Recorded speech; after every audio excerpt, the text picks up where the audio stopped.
오늘 앉은 자세와 선 자세에 대해서 좀 설명을 드릴 텐데, 처음 보이시는 이 자세를 보시면 앉아 있는 자세죠. 특히 앉아 있는 자세에서 상체에 어떤 영향을 미칠까 우리가 알아봤을 때, 제일 왼쪽에 보이시는 사진과 제일 오른쪽에 보이시는 사진을 보면 차이가 좀 많이 나죠.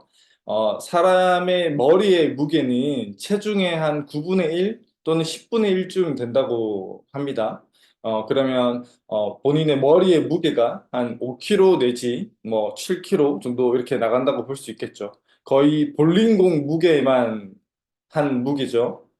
이 볼링공의 무게를 우리가 이렇게 수직으로 잘 이 머리라네를 목이 수직으로 잘 이렇게 받치고 있을 때와 이 머리라네를 목이 이렇게 기울어진 상태로 받칠 때는 당연히 목에서 받는 부하가 좀 달라지겠죠. 그래서 목이나 등, 허리 통증을 일으키실 수도 있고 제일 오른쪽처럼 앉아 있게 된다고 하면 또는 외형적으로 보기에 거북목 자세를 유발하고 구분등 자세를 만들기도 하겠죠. 그래서 이렇게 노트북 같은 것들을 업무를 이렇게 제일 왼쪽처럼 하고 있게 되면 이게 습관화가 일어나면서 가운데 보이시는 사진처럼 휴대폰을 할 때도 저런 비슷한 유형의 자세를 취하게 되고 나중에 혹시 뭐 누워서 TV를 본다든지 운전을 하실 때도 저런 유사한 자세를 계속 취하게 되면서 이런 거북목 자세가 습관화가 일어나게 되는 거예요. 그러니까 그래서 한번 습관화가 일어나기 시작하면 이걸 습관을 굳히기가 굉장히 쉽지가 않아요. 그래서 애초에 이런 습관들을 좀 바꿔주실 수 있는 게 좋고 저희 슬리밍고에 입는 바른 자세의 원리도 바른 중립적인 자세를 만들어주면서 그걸 좀 고착화시켜주고 고정해줌으로 해서 습관화가 일어날 수 있도록 말씀을 많이 드리죠. 그리고 입고 계실 때도 뭐 3일, 3주, 3개월 정도의 습관화가 일어날 수 있는 과정들을 잘 설명드리기도 하고요. 그래서 이런 잘못된 앉아 있는 자세를 취하게 되면 우리 거북목이나 뭐 구분등뿐만이 아니라 이렇게 둥근 어깨, 말려 있는 어깨에도 잘 유발하게 되고 이 세 가지 거북목과 구분등, 말린 어깨, 둥근 어깨, 라운드 숄더는 이 세 가지는 항상 세트처럼 같이 이렇게 일어난다고 생각하시면 되고 이 세 가지의 자세 변형들은 특히 앉아 있는 자세 앉아 있을 때 상체의 자세와 매우 깊은 연관성을 가지고 있습니다. 뿐만 아니라 우리가 앉아 있게 되면 상체에서의 겉목 구분 등 라운드 숄더를 유발할 뿐만 아니라 앉아 있을 때 허리의 자세에도 굉장히 영향을 많이 주게 돼요. 제일 왼쪽 또는 가운데처럼 앉아 있게 되면 우리 허리가 그리고 골반이 마땅히 있어야 될 이런 중립적인 자세, 허리에 무리가 되지 않는 그런 아주 좋은 자세를 취하지 못하고 허리가 굽어진다든지 골반이 뒤로 기울어진다든지 하는 자세를 취하게 됨으로 해서 허리나 골반 통증을 많이 일으키실 수 있게 되는 거죠. 그래서 앉아 있는 자세를 취하신다라고 하면 가급적 뭐 어떤 기울기로 앉아 있든지 많이 기대고 앉아 있든 또는 바로 앉아 있든지 간에 제 오른쪽에 보이시는 사진처럼 허리에 적당한 망고, 마땅히 척추가 가져야 할 이런 옆에서 봤을 때 아주 가벼운 완만한 S자 라인을 만들고 있으셔야 허리나 척추에 질환이 생기지 않는다라는 것이죠.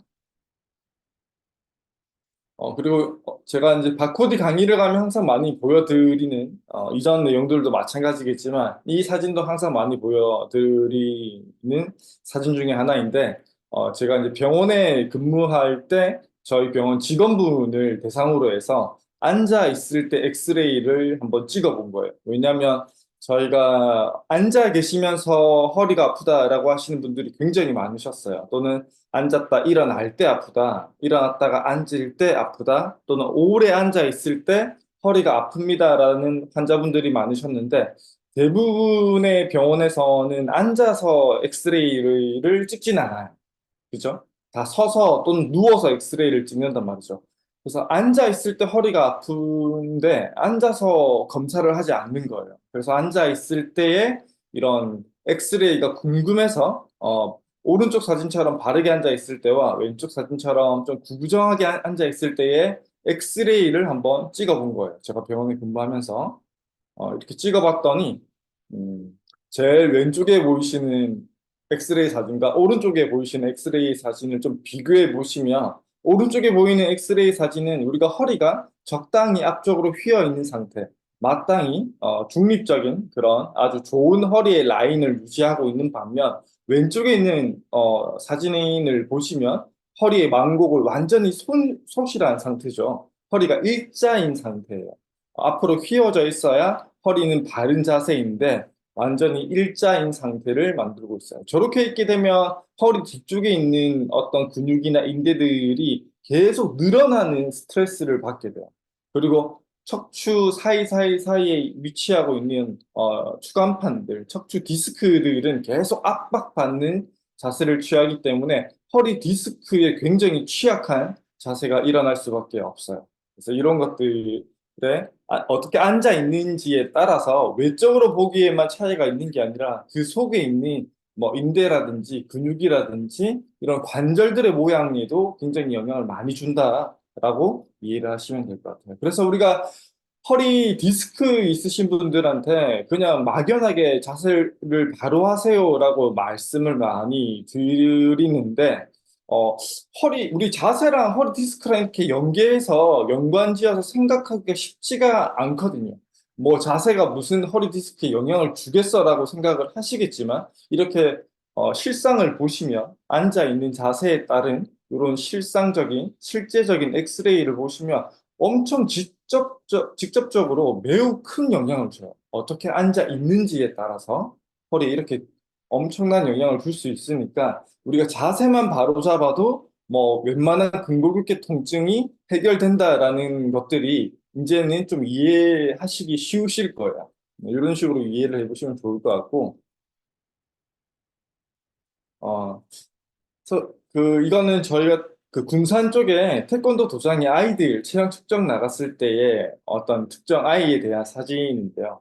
그래서 아까도 습관화에 대해서 말씀드렸지만 아주 어릴 때부터 왼쪽처럼 이렇게 구정하게 앉아 있는 습관이 형성되게 된다라고 하면 대부분, 어, 기대고 앉지 않을 때도, 뭐, 기대는 의자가 아닐 때도 이렇게 구부정하게 앉게 되고, 이렇게 기대고 앉는 의자에 앉으실 때도 이런 식으로 엄청 구부정하게 앉게 된다라는 거예요.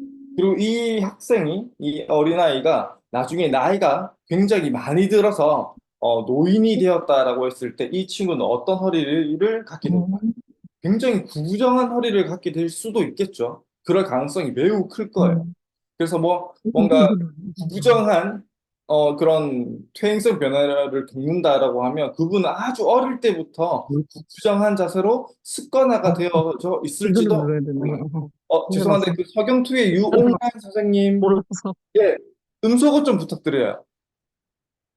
유옥란 선생님, 음소거 좀 부탁드립니다.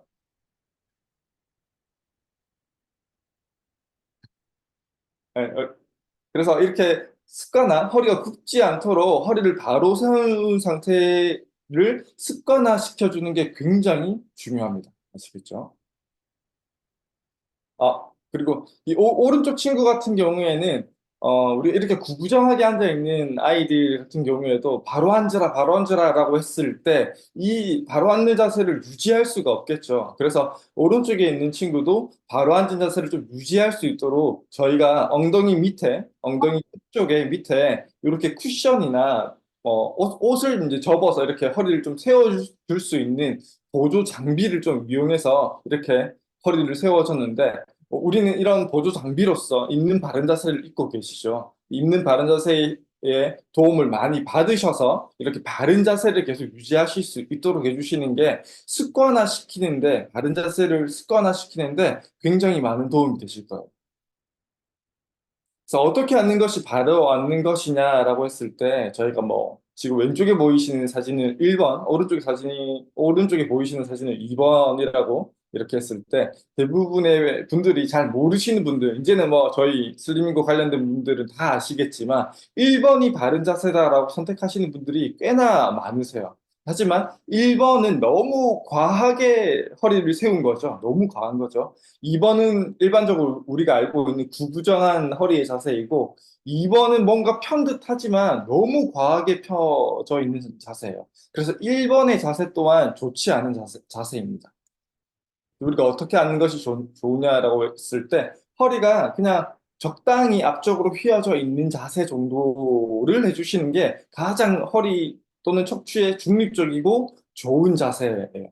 그래서 골반과 몸통과 목, 머리가 수직으로 잘 세워져 있는 상태를 아주 좋은 자세라고 우리가 말할 수 있을 겁니다. 그리고 이제 우리가 등받이 이전에 보셨던 이 사진까지는 등받이 없이 앉아 있을 때의 사진이고요. 등받이 없이 앉아 있을 때 바른 자세의 기준이 지금 가운데 보이신 이 사진이에요. 반면 우리가 등받이 없는 데만 앉아 있지 않죠. 등받이 있는 곳에서도 많이 앉아 있죠. 그럼 등받이 있는 의자에서는 어떻게 앉는 것이 좀 바르게 앉는 것인가라고 그것도 좀 알려드릴 거예요.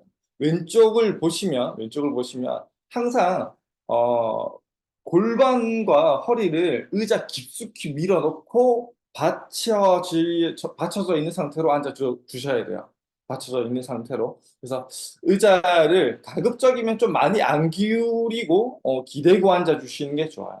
반면에 제일 왼쪽 사진, X자 되어 있는 제일 왼쪽 사진을 보시면 의자와 골반, 허리 사이에 공간이 매우 많이 떠 있죠. 저렇게 떠 있으면 허리는 계속 굽어지게 돼요.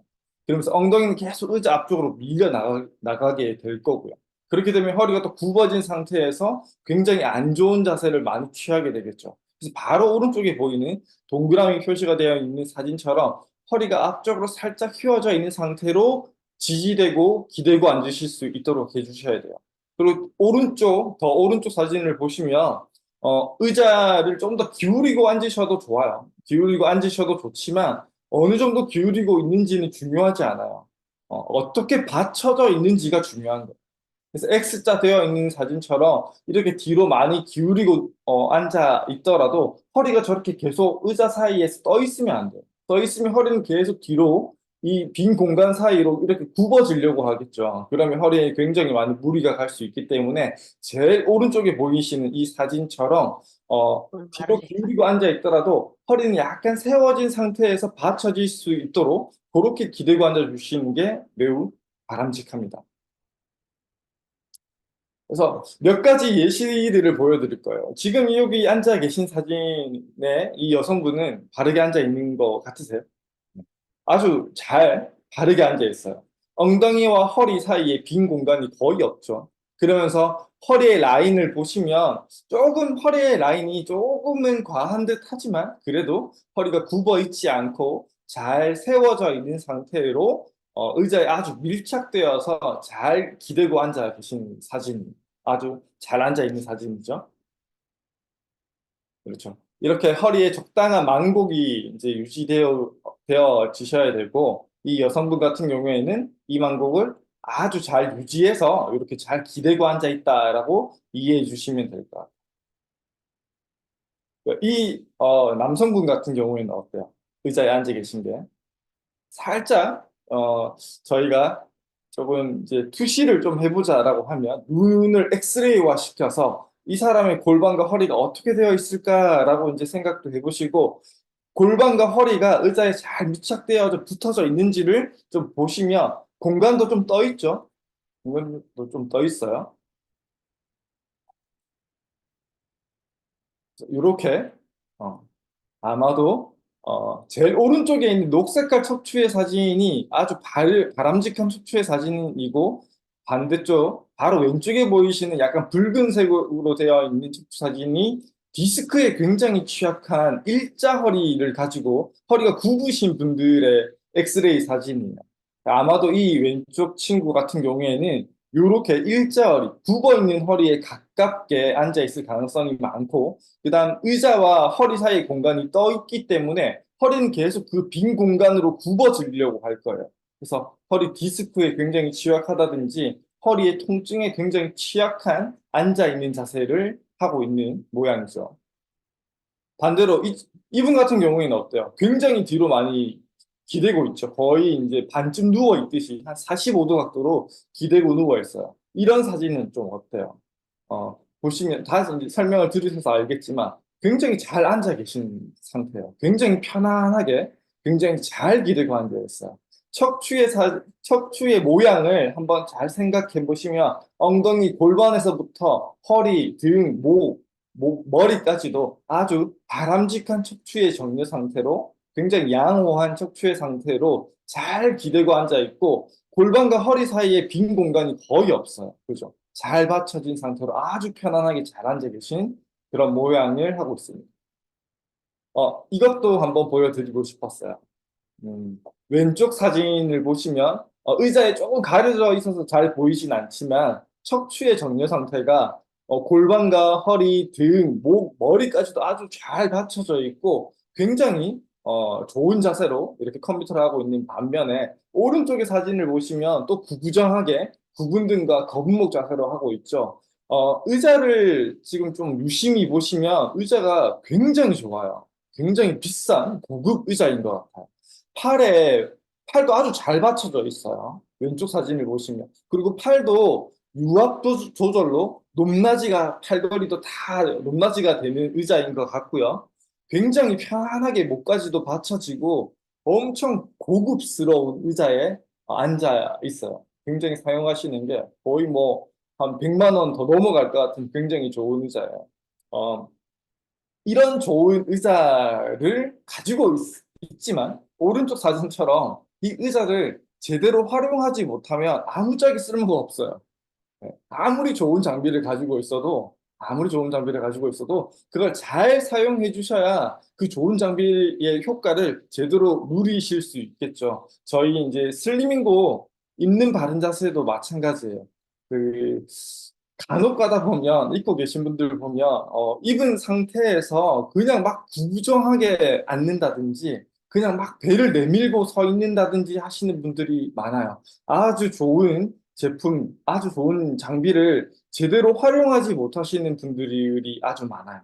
그래서 어, 바른 자세를 만들어주는 우리 있는 바른 자세, 특허받은 있는 바른 자세도 제대로 좀 잘 활용해 주시는 게 좋을 것 같아요. 그리고 스스로 잘 활용하고 있지 못하다라고 하시면 가까운 지점 방문하셔서 점장님들께 뭐 코칭을 한번 받는다든지 또는 저희 마스터들이 각 지점에 또 스테이션에 이런 바코드 강의를 갔을 때 저희한테 제가 잘 착용하고 있나요? 라고 한번 여쭤봐 주시면 어떻게 이제 착용해야 되는지, 어떻게 활용해야 되는지, 잘 착용하고 있는지 또는 바르게 착용하고 있지 않은지 여부에 대해서 저희가 한 번씩 또 다 세세하게 또 코칭해 드릴 수 있으니까 그렇게 잘 좀 활용해 주시기 바랍니다. 그거 외에 선자세에 대해서도 좀 간략하게 설명을 드릴 건데, 동일 인물이죠. 왼쪽 사진에서부터 제일 오른쪽 사진까지 1년의 기간에 걸쳐서 이렇게 체형이 변화된 사진을 보여주고 있고요. 제일 왼쪽 사진을 보시면 허리도 굉장히 꺾여 있고, 배도 굉장히 앞으로 많이 내밀고 있고요. 상대적으로 구분등과 거북목이 굉장히 심한 사진이죠. 어떤 뭐 교정 장비를 썼는지, 교정 운동을 하셨는지 몰라도 제일 오른쪽처럼 변화가 되었을 때 굉장히 다른 사람처럼 변화가 되어 있죠. 조금 더 극단적으로 우리가 알기 쉽게 한번 보자라고 하면 키도 굉장히 많이 커져 있죠. 키도 굉장히 많이 커져 있고 뭔가 얼굴의 형태도 좀 바뀐 것 같고요. 체중의 변화는 크지 않은 것 같지만 체형의 변화는 굉장히 큰 거에서 굉장히 아예 다른 사람처럼 다른 이미지를 좀 보이고 있기도 하고요. 예를 들어서 허리의 통증이 심했다라고 하면 허리의 통증도 굉장히 좋아졌을 것 같고요. 복부 비만으로 굉장히 고민이 많았다라고 하면 복부 비만에 대한 고민도 굉장히 많이 해결되셨을 거고, 구분 등에 대한 고민, 거북목에 대한 고민이 있으셨다라고 하면 그런 것들도 굉장히 좋아졌을 거고, 성장에 대한 고민, 키에 대한 고민이 있었다라고 해도 그 부분에 대해서도 굉장히 많은 만족도를 보여줄 수 있겠죠. 이렇듯 어떻게 서 있느냐에 따라서 굉장히 많은 부분에서 효과를 보실 수 있다라는 그런 좋은 예시 사진이죠. 그래서 대부분 조금 더 우리가 서 있는 그 타입들을 조금 더 쉽게 조금 더 압축해서 보여드리자라고 하면 1번과 2번의 타입은 비슷해요. 좀 구부정하고 좀 힘을 빼고 배를 내밀고 거북목처럼 구분등처럼 이렇게 좀 구부정하게 서 있는 타입과 4번, 5번처럼 너무 과도하게 펴고 있는 사진, 너무 과도하게 펴고 있는 사진처럼 4번, 5번과 같이 너무 과한 사진. 아까 우리 앉아 있는 자세에서도 너무 과하게 앉아 있는 게 좋지 않다라고 말씀드린 것처럼 서 있는 자세에서도 4번, 5번처럼 있는 자세를 바르게 서 있는 자세로 잘못 알고 계신 분들이 많아요. 4번과 5번 같은 경우에도 굉장히 너무 과하게 잘못 서 있는 자세예요. 잘못 서 있는 자세. 그래서 저희가 원하는 자세는 3번의 자세. 아주 바람직하게 과하지 않고 그렇다고 구부정하지도 않는 아주 중립적이고 바른 자세는 3번 자세이고 이 자세가 우리가 추구하는 그런 자세다라고 이해해 주시면 될 것 같아요. 이런 자세. 그래서 이런 대표적인 아까 우리 1번과 2번의 자세 같은 경우에는 아마 허리가 좀 굽어 있을 가능성이 많고 골반이 오히려 뒤로 좀 뒤집어져 있을 치고를 내밀고 있는 듯한 그런 자세를 취하고 있을 가능성이 많고 구분등과 거북목을 취하고 있을 가능성이 많은 자세이고요. 반대로 4번과 5번 자세, 너무 과한 자세인 경우에는 제일 오른쪽에 보이시는 저 엑스레이 사진처럼 허리가 과도하게 꺾여 있고 허리가 과도하게 꺾여 있고 배를 내밀고 있는 자세이면서 등과 목이 일자일 가능성이 많다라는 거죠. 그래서 우리가 추구하는 거는 가운데 보이시는 저 자세 그리고 가운데 보이는 저 녹색깔로 표시된 저 골격의 자세를 우리가 원하는 저런 자세다라고 이해해 주시면 될 것 같아요. 그래서 이런 자세를 어떻게 만드느냐라고 했을 때, 외측 복숭아뼈, 그다음 무릎 중심에 약간 후방, 뭐 고관절 중심, 천구 각각, 요추 3번, 경추체, 귓구멍 이런 것처럼 이런 중심선 상 안에 다 위치해야 된다라고 이렇게 말씀을 좀 구체적으로 드릴 수 있겠지만 이건 너무 어렵죠. 그래서 우리가 선자세를 이렇게 구분하든지 선자세를 연습할 때도 벽을 이용해서 이렇게 연습을 많이 하고 이것들을 저희가 바코디 갈 때마다 많이 설명을 좀 드리기도 하죠. 요거에 대해서 다시 한번 설명을 드려볼게요. 이렇게 바르게 서 있는 자세인 경우에는 우리가 엉덩이에 부피가 있기 때문에 뒤꿈치를 벽에 대고 섰을 때 뒤꿈치를 2cm 내지 엉덩이가 좀 크신 분들은 5cm 정도 벽에서 떨어뜨리고 서 주시고 그 상태에서 엉덩이 등 뒤통수를 이렇게 붙이고 벽에 붙이고 섰을 때 허리에는 자기 손바닥이 겨우 들어갈 수 있는 이런 공간만 있으셔야 돼요. 손바닥 하나가 딱 들어갈 수 있는 공간이 있으셔야 됩니다. 이렇게 서 있을 수 있다라고 했을 때 본인의 척추가 아주 바람직한 정도로 되어 있구나라고 이해해 보실 수 있으실 거고 반면에 어, 허리가 좀 꺾여 있고 배를 좀 내밀고 있는 자세인 경우에는 허리 사이의 공간이 이런 손바닥 하나가 아니라 거의 손목이 들어간다든지 또는 손바닥 전체가 들어간다든지 또는 주먹이 들어갈 정도로 매우 많이 떠 있겠죠. 이렇게 떠 있는 공간이 손바닥 하나 정도의 공간 이상으로 떠 있다라고 하면 본인의 허리를 좀 꺾고 있구나. 내가 허리를 좀 꺾고 있는 자세이구나. 또는 배를 좀 내밀고 있는 자세이구나라고 이해를 해주시면 되고 그 공간을 조금 줄이려고 노력해 주시면 되겠죠. 반면에 일자 허리를 가지신 분들 또는 과한 구분등이나 거북목을 가지신 분들은 똑같이 엉덩이 등 뒤통수를 대고 벽에 섰을 때 뒤통수가 닿지 않던지 뒤통수 또는 뒤통수를 닿게 하더라도 이렇게 턱이 들린 상태에서 뒤통수가 닿게 된다든지 하는 그런 현상이 발생하게 되겠죠. 이렇게 계신 분들은 내가 구분등 거북목이 좀 심하고 허리의 라인이 오히려 좀 불어 있구나, 허리가 좀 굽어 있구나라고 이해를 하시면 될 것 같아요. 제가 오늘 준비한 건 여기까지고, 있는 바른 자세를 이용을 하시면 지금 착용하고 계시다라고 하면 앉아 있는 자세를 어느 정도 잘 만들어 주실 거예요. 만들어 줄 거예요. 그리고 서 있는 자세도 중립적인 자세를 잘 만들어 줄 거예요. 하지만 100%다 만들어 주지 않아요. 얼마든지 있는 바른 자세를 입고도 움직임을 좀 허용해 줄 수 있기 때문에 나쁜 자세를 취하려고 하면 또 어느 정도 취할 수 있단 말이죠. 그래서 있는 바른 자세는 바른 자세를 만들기 위해서 또는 중립적인 자세를 만들어 주기 위해서 많이 도와줄 수 있는 부분이 있어요. 하지만 반드시 본인의 노력도 어느 정도 일부분 필요하기 때문에 있는 바른 자세를 좀 더 잘 활용해 주시기 바랍니다. 자, 이상 여기서 마무리하겠습니다. 감사합니다. 감사합니다. 자, 수고해주신 우리 정은상 마스터님에게 큰 박수 부탁드리겠습니다. 박수. 야, 오늘은 또 울산 남구점이 굉장히 또 많은 분들이 오전반을 또 참석을 하셨네요. 반갑습니다. 남구점 잘 들리나요? 예, 고맙습니다. 네. 자, 댓글 채팅으로 오늘 또 여러분들 느끼신 점들 공유해 주시면 또 준비하신 정은상 마스터께서 굉장히 뿌듯해하고 또 보람을 느끼실 것 같습니다. 자, 그럼 자료를 잠깐 준비하는 동안 지금 또 우리가 뭘 해야 되죠? 스쿼트 해야 되죠? 네, 안전한 자리에서 일어나셔가지고 스쿼트 한번 해보시겠습니다.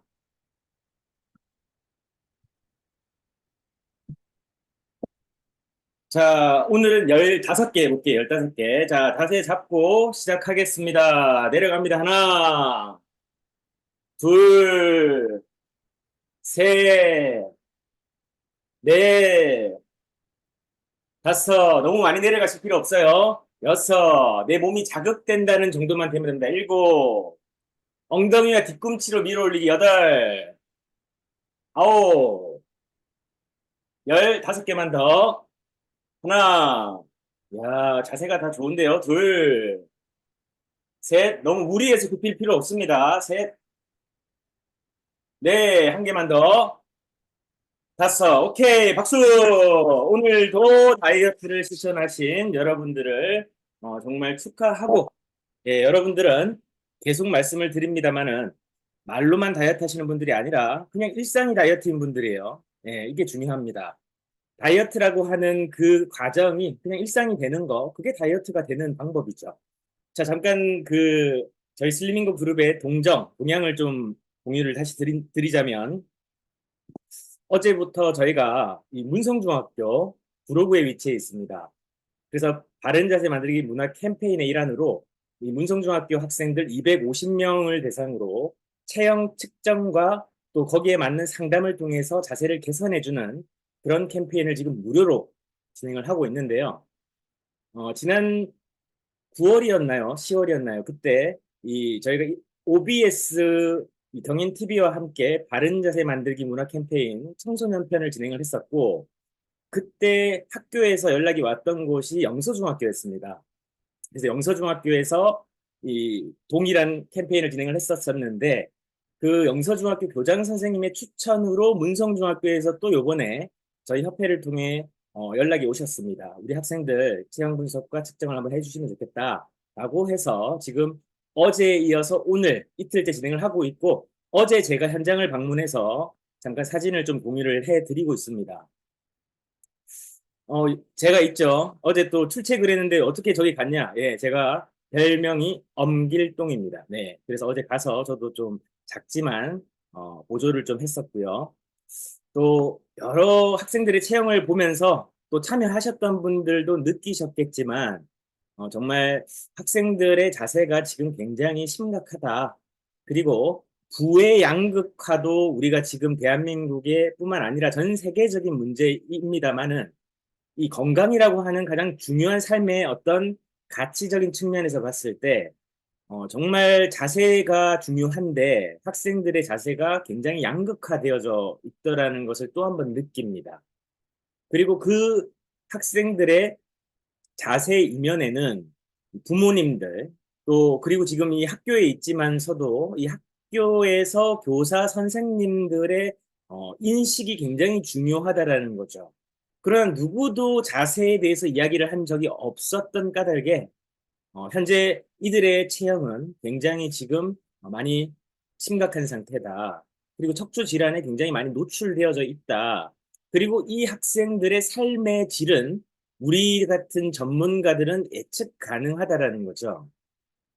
아무리 돈을 많이 벌어도 이런 형태의 체형으로서는 결코 삶의 질이 나아질래야 나아질 수가 없다라는 것이 어제 저희가 이제 느꼈던 굉장히 안타까운 부분이었습니다. 예, 어제 신유미 우리 총판사님 댓글을 남겨주셨는데 진짜 많이 놀랬었어요. 예, 학생들의 자세가 굉장히 놀랬다. 그런 모습이죠. 자, 여기에 우리 조부건 마스터님하고 저하고 지금 잠깐 서 있지 않습니까? 자세가 어때요?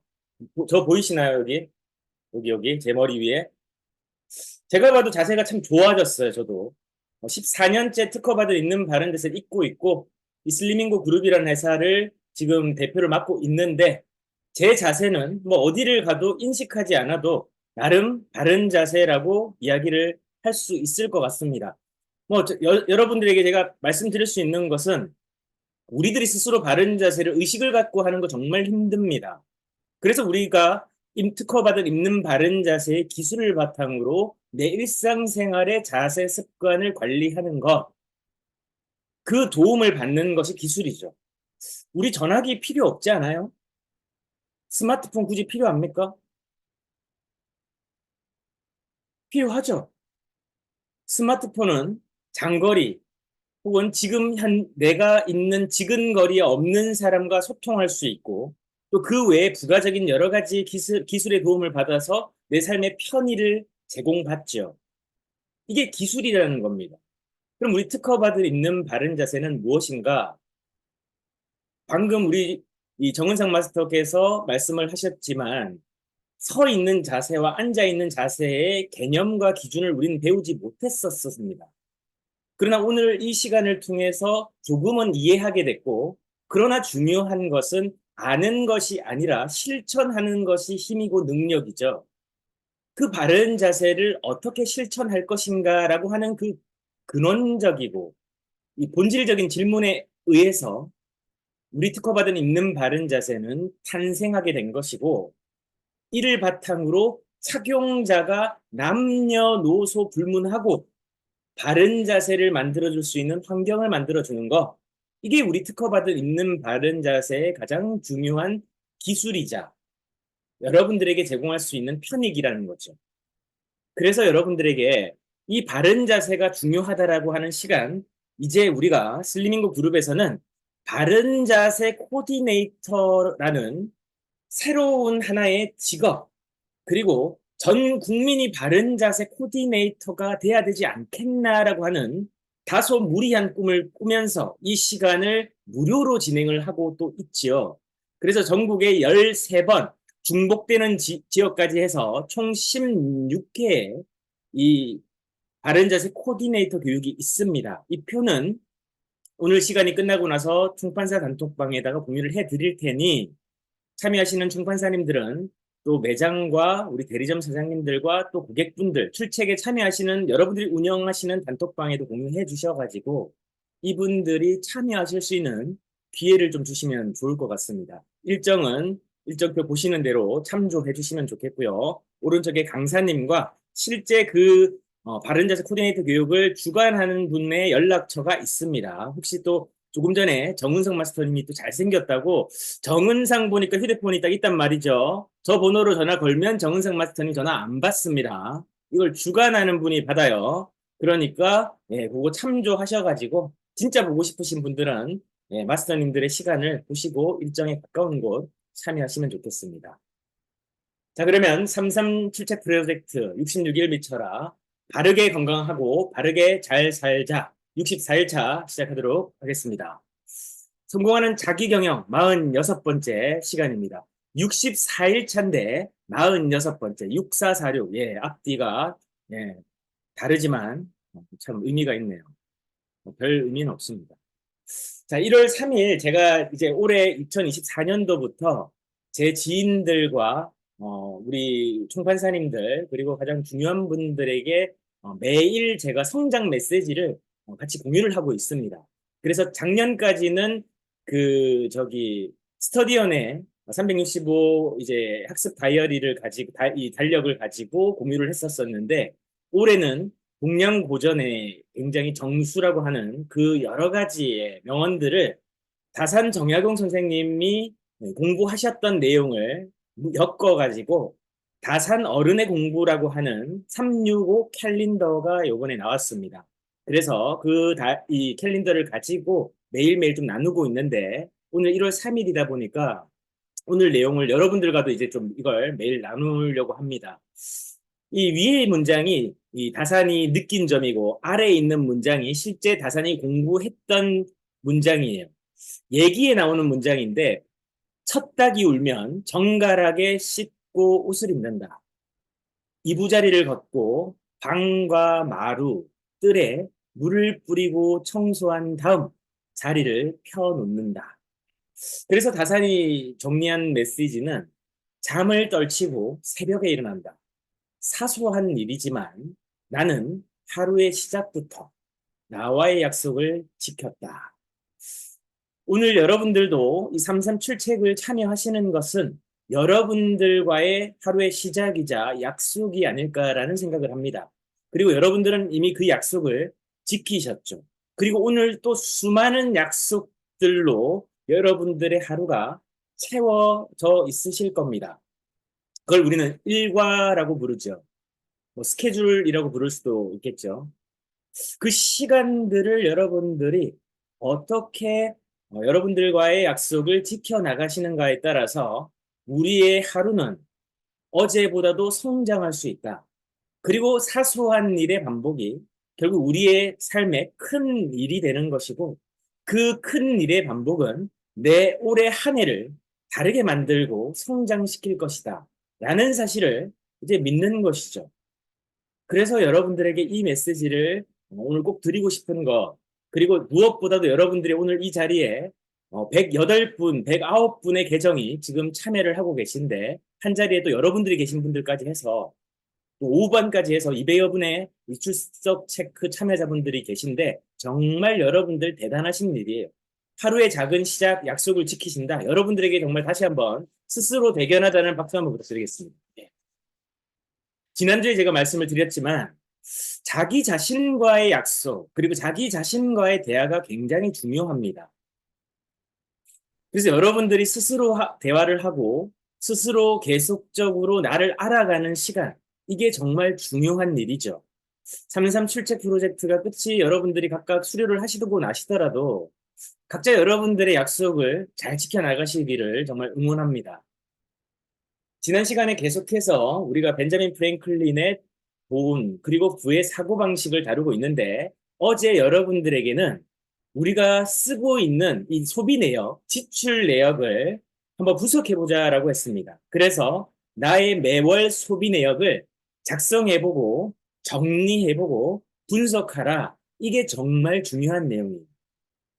우리가 돈을 관리하고 돈을 이해하는 관점에서 가장 먼저 배워야 되는 것 중에 하나가 일을 한다라고 하는 이 경제 행위도 중요합니다. 그런데 그보다도 중요한 것은 내가 가지고 있는 어떤 자산 그리고 한정적인 돈을 어떻게 관리하느냐가 굉장히 중요하죠. 근데 누구도 이런 것에 대해서 심도 있고 깊이 있게 그리고 아주 기본적인 것들을 다뤄주지 않더라는 거죠. 그리고 우리가 몰랐다라는 겁니다.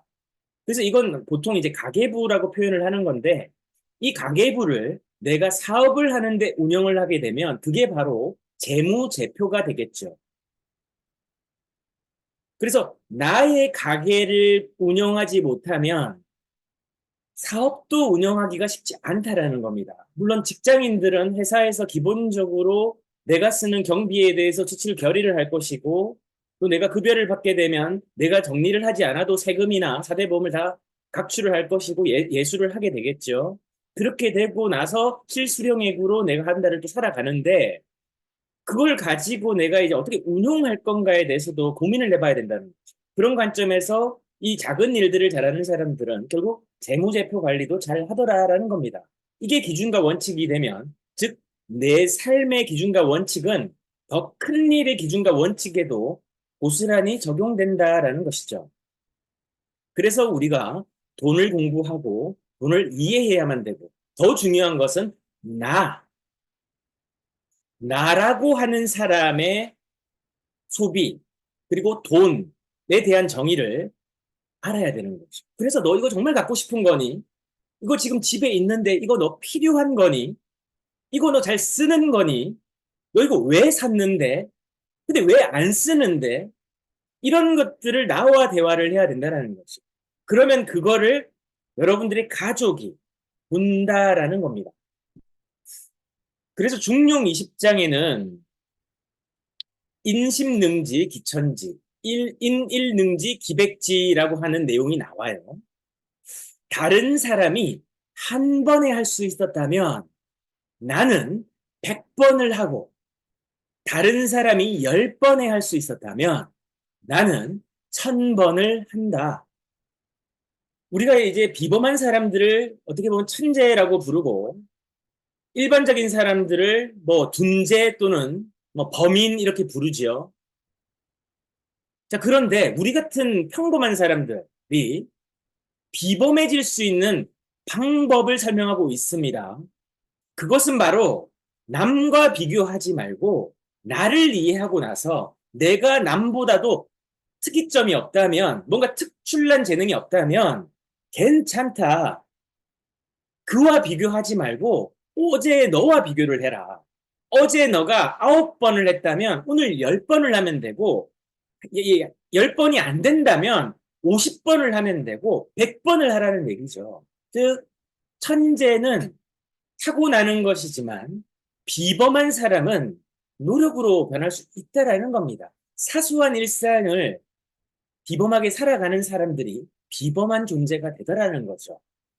이건 여러분들과 저에게 굉장히 고무적인 메시지입니다.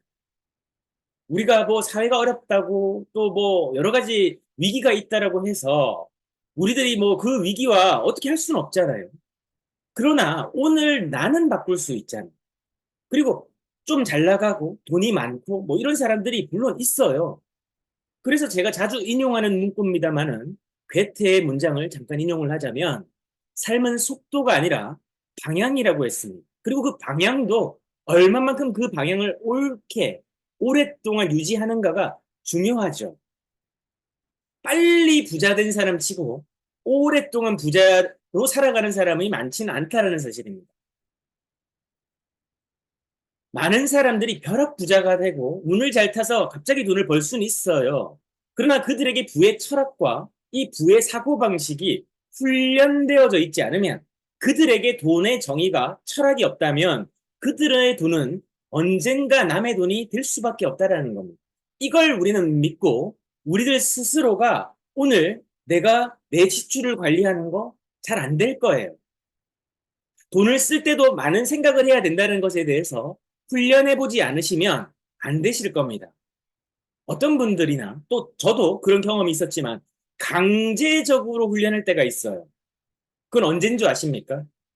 내가 돈이 떨어졌을 때, 경제적인 어려움이 있을 때, 그때는 하지 말라고 해도 한 푼 쓸 때도 계산이 많아집니다. 사람을 만날 때도 참 많은 생각을 하게 되고 돈을 써야 할 때도 굉장히 고민이 되죠. 그런데 돈이 있었을 때 그런 고민을 했더라면,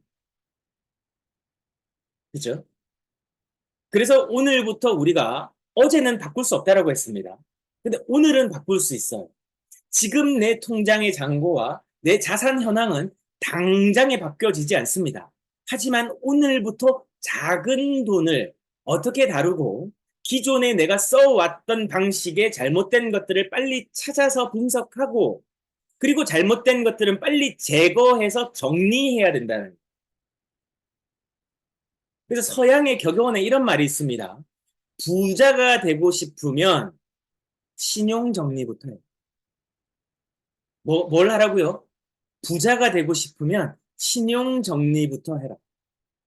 그래서 신용은 현대 자본주의 사회에서 굉장히 중요한 능력이에요. 신용이 없으면 어디 가서 돈도 빌릴 수 없습니다. 신용이 없으면 어디 가서 일자리도 얻을 수 없습니다. 신용이 없으면 어떤 인간관계에서도 인정받지 못합니다.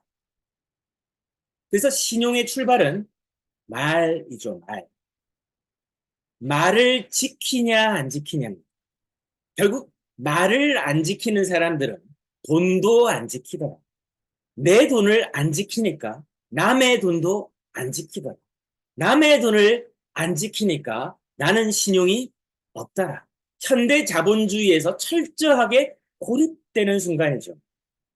통장을 만들려고 해도, 카드를 만들려고 해도, 금융 경쟁을 하려고 해도 나에게 누구도 돈을 빌려주지 않더라.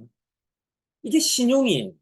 근데 평상시 자신의 말을 지키는 사람들은 아무것도 없어도 무에서 유를 만들 수 있어요. 왜? 신용이라고 하는 강력한 힘이 있거든요. 신용의 바탕에는 일관성이라고 하는 힘이 있습니다. 논어에는 일이관지라는 말이 있죠. 일이관지. 모든 것들은 하나로 깨인다라고 하는 겁니다. 일관성이 얼마나 중요한가를 보여주는 것이죠. 그래서 우리가 지금 다루는 것은 돈입니다. 근데 돈을 내가 어떻게 정의하고 어떻게 다루고 어떻게 생각하는가가 굉장히 중요하다는 거예요. 그래서 어제 제가 지출에 대해서 말씀을 드렸고 여러분들에게 프랭클린 선생님의 자서전과 그의 부의 사고방식을 다룬 여러 가지 책들을 읽다 보니까 프랭클린 선생님이 썼던 지출 양식을 가지고 왔어. 보시게 되면 월간 한 달에 어떻게 지출을 해야 되는지 식비, 그 다음에 뭐 주택융자, 집세, 또 주택관리비, 통신비, 의료비, 자동차 경비, 이건 약간 현대화된 것 같아요. 여가 및 여행 경비, 반찬 및 부식비, 뭐 자녀 교육비, 자기개발비, 영업비 등등 이런 항목들에 의해서 우리가 돈을 쓰고 있다는 것을 먼저 분리를 해봐야 되겠죠. 왜? 각 개인은 다 다르니까요. 이렇게 다른 우리들이 각자가 내가 지금 돈을 어떻게 쓰는지를 한번 정리를 하게 되면 과거 6개월부터 1년 동안의 돈 씀씀이를 한번 조사해 보라고 프랭클 선생님이 얘기하시는 겁니다. 저는 보통 3개월 정도를 얘기를 하거든요. 그래서 내가 3개월에서 6개월 동안 어떻게 돈을 쓰는지를 알면 나의 패턴이 나와요. 나의 돈을 쓰는 루틴이 나옵니다. 그게 나의 돈의 사고방식이에요. 내가 어디에 돈을 쓰고 있는지 어느 비율이 많은지를 알면 나는 빨리 금융병을 치료할 수 있어요. 가난병도 치료할 수 있습니다. 가난은 정신병입니다. 제가 좀 극단적인 표현을 쓸게요. 가난해진 거는 내 정신의 문제예요. 내가 돈을 잘못 다루고 있는 문제입니다. 돈을 쓰는 거와 안 쓰는 거에 구분이 안 되는 거죠. 우선순위의 문제일 수도 있습니다. 하지만 사치하는 거는 병이죠. 근데 자기가 버는 것보다 더 많이 쓰는 걸 사치라고 부르는 겁니다. 우리가 뭐 부자들이 어떻게 돈을 쓰는가가 뭐 사회적 지탄을 받는데 그 사람들의 수입을 보고 생각을 해야 되는 거예요. 이재용이 자산이 뭐 한 30조가 정도 된다고 해요. 맞는지 모르겠습니다. 근데 30조 되는 사람이 마이바흐 탄다고 욕할 사람이 있습니까? 없죠. 뭐 5, 6억짜리 차 산다고 해서 문제될 거 없어요. 왜? 30조에 1%만 해도 얼마입니까? 그죠? 뭐 300억이잖아요. 근데 그게 아닌 거지. 문제는 내가 이걸 어떻게 생각하느냐인데 사람마다 다 기준이 다르잖아요. 그래서 우리가 생각해 봐야 되는 게 뭐냐면 내가 이제 이 병을 어떻게 치료할 건가? 이 문제의 우선순위를 어떻게 다시 다룰 건가? 이게 중요해요. 그래서 계속 말씀드립니다. 어제는 괜찮아요. 오늘이 중요합니다.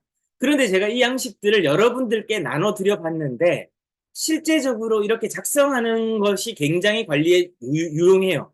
내가 쓰면서 다시 반성하게 되고 다시 수정하게 되고 나쁜 것들은 고치게 되고 어떻게 보면 내 삶을 자꾸 성찰하게 되거든요. 제가 지금 저도 많은 공부를 하고 있습니다. 지금 저도 부족해요. 여러분들에게 뭐 어떻게 뭐 질책하거나 이런 말씀을 드리는 게 아닙니다. 저 자신에게도 하는 메시지이기도 하고 제가 삶을 다시 반성하는 시간이기도 해요. 이런 시간들을 준비하는 그 자체의 사람들이 더 많은 성장을 하는 거 아십니까? 아마 마스터님이 바른 자세에서는 누구보다도 더 많이 성장을 하실 거예요. 저도 이 시간을 준비하면서 저도 공부를 했고 여러분들에게 전달하기 위해서 제 필터링을 통해서 또 한 번 전달을 하고 이 얘기를 제가 말하면서 제 뇌가 또 듣고 이렇게 반복하면서 제 무의식이 또 저에게 학습을 시켜주고 그래서 저는 한 4번 정도의 학습을 여러분들의 한 번 들으실 때 한단 말이에요. 그래서 여러분들이 이 영상 녹화본들을 여러 번 요즘에 보시고 좋아요도 눌러주시고 댓글도 남겨주셔서 굉장히 감사한데 그런 과정이 필요하다는 겁니다. 바뀔 때까지 해야 되는 거예요. 우리가 아는 지식은 주입한다고 해서 내 삶에 변화가 찾아오지 않습니다. 내가 할 때 변화가 찾아오는 거죠. 그래서 33 출첵은 33일 동안 66일 프로젝트는 66일 인간의 습관이 변하는 시간이에요. 인간의 사고방식이 바뀌는 시간이라는 거죠. 이걸 통해서 우리가 우리 자신을 성찰해 나가자는 겁니다. 근데 이 양식까지 보여드리는 이유는 정말 이렇게 하시고 싶으신 분들은 개인적으로 뭐 채팅이든 뭐든 남겨주시면 제가 보내드릴 수 있어요. 그런데 이게 힘들다. 그리고 우리 현대사회를 살고 있지 않냐. 그래서 우리 스마트폰 다 가지고 계시잖아요. 오늘 제가 어플을 하나 소개를 합니다. 뱅크 샐러드라고 하는 어플이에요. 안드로이드 저기 마켓이나 구글 저기 마켓 있죠? 그리고 뭐 iOS, 애플 앱스토어 이런 곳에서 다운 받으시면 됩니다. 이렇게 뱅크 샐러드를 검색하시게 되면 여러분들의 금융, 보험, 자산 이런 것들을 다 연결하실 수가 있어요. 조금 한 번은 번거로운 연결 작업을 하셔야 되는데 여러분들 뭐 개인 인증만 되시면 어렵지 않습니다. 그렇게 은행을 연결하시게 되면 여러분들의 자산을 다 관리를 해줘요. 여러분들의 신용 점수 그리고 은행 계좌에 얼마가 있는지 각 은행별로 총계도 나오고 개인적으로 여러분들의 수기 입력을 통해서 여러분들이 갖고 계신 또 별도의 자산들도 입력이 가능하고 보험도 가능하고 주택 청약도 가능하고 그리고 뭐 부동산도 여러분들이 연동시키실 수가 있고 여러 가지 뭐 자산들을 하실 수가 있어요. 그래서 여러분들이 이걸 관리하시는 것을 내가 좀 추천드리면 저는 이 앱을 지금 4년, 5년째 지금 쓰고 있는데 굉장히 수월해요. 모든 이 자산과 연결되어 있고 금융권과 연결이 되어 있기 때문에 신용 변동이 왔을 때도 알림이 뜨고요.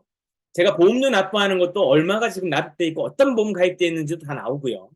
그리고 은행 통장별로 제가 지출을 할 때 지출될 때마다 다 또 연동이 돼서 어디에 소비가 되고 있는지 먹는 데 쓰는지 여가에 쓰는지 아니면 뭐 자기 개발에 쓰는지 이런 것들을 또 다 통계를 내줍니다. 그래서 이 AI의 기술을 우리가 앞으로 이제 많이 사용을 해야 되시듯이 이렇게 좋은 앱들의 기능들을 여러분들이 필요한 것들을 취하시면 돼요. 뭐 건강에 대한 여러 가지도 있지만 저는 이 가계부의 기능을 충실하게 잘 사용을 하고 있다. 그래서 여러분들에게 좀 이 앱을 공유를 드리고요. 사용을 하시게 되면 굉장히 여러분들 자산을 관리하는데 유용하실 겁니다. 그리고 자산 목표도 여러분들이 세우실 수 있어요. 내가 지금 보이시는 이건 제 거 아닌데 김뱅셀 이 앱에서 얘기해 놓은 예시예요. 그러면 앞으로 내가 1억을 한번 모아보겠다라고 하면 5,690만 7,405원의 자산이 있는데 1억이 되려고 하면 뭐 한 4,400 정도가 있어야 되겠죠? 그죠? 그럼 4,400만 원을 내가 어떻게 만들고 어떻게 운용을 할 건가 이런 것들에 대한 또 계획도 세우실 수가 있죠. 그래서 목표는 눈에 보이게 하라라고 했습니다. 오늘은 여기까지 해야 될 것 같은데 우리가 이 좋은 기술들을 잘 활용하셔야 되고 또 중요한 것은 여러분들 각자 스스로를 성찰하는 게 중요합니다.